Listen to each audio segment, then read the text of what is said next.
Tänases osas võtan pakendist välja Hero 5 Session seikluskaamera. Mõtlesin oma tulevaste videoprojektide teostamise peale ja leidsin, et peaks olema üks selline väiksem ja vähem hoomatav kaamera lisaks, mis sobiks hästi paari minu Hero 4-ga. Ja muuseas, nagu näha, on tegemist täiesti ausa kaubaga. Eelistame algupärast.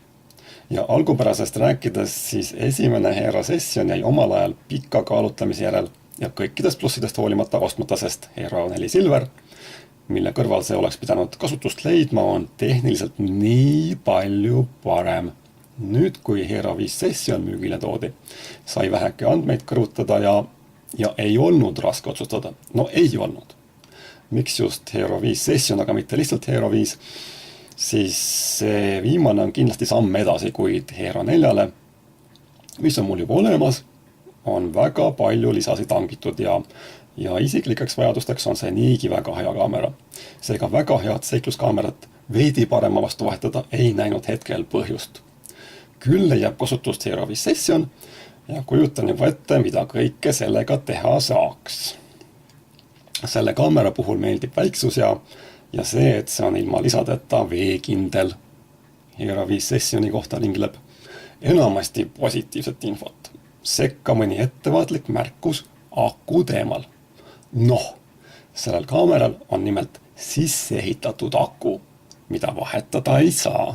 Seega, kui akuaeg kunagi täis saab, mida siis teha? Hea küsimus, ma tõesti ei oska sellele küsimusele vastata. Et mis siis saab?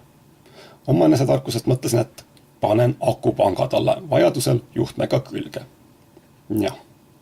Siinkohal mainin veel ära, et mälukaart tuleb eraldi juurde osta ja et olla valmis ära kasutama kõiki seikluskaamera võimalusi, võiks see olla näiteks selline. Lexar, Professional, 1000. Vähemalt GoPro ise seda soovitab.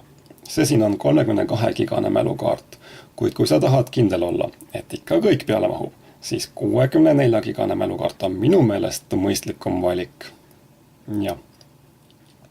Üks asi, mida peab selle kaameraga seoses teadma ja mille peale sinu elektroonikakoopis ehk ei tule, et seda võiks sulle rääkida, on see, et kõigile kaameraseadetele ja võimalustele ligipääsemiseks on sul tarvis kas GoPro kaugjuhtimispulti või sobivat telefoni, kuhu laed vastava GoPro rakenduse.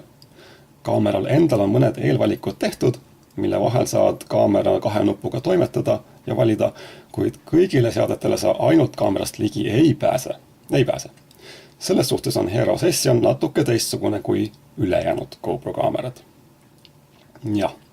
Et siis seekord selline video. Kuulmiseni ja nägemiseni!